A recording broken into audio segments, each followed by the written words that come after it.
This lesson will introduce you to tones and semitones. Let's remind ourselves of note pitch.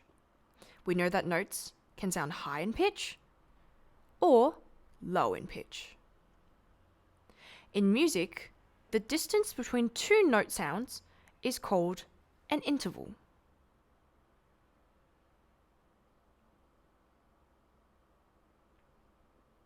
The smallest distance or interval we can have between any two of the notes you know is called a semitone.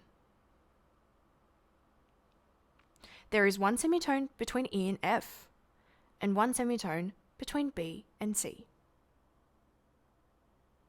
If you imagine a keyboard, we can see that a semitone exists between any two keys that are right next to each other.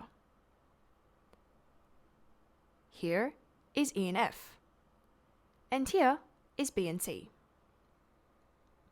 We can also see that a semitone exists between a white note and a black note immediately to its left or to its right.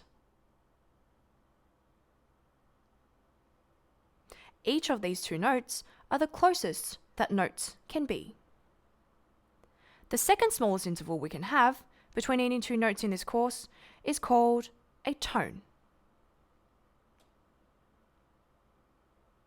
A tone is the same distance apart as two semitones.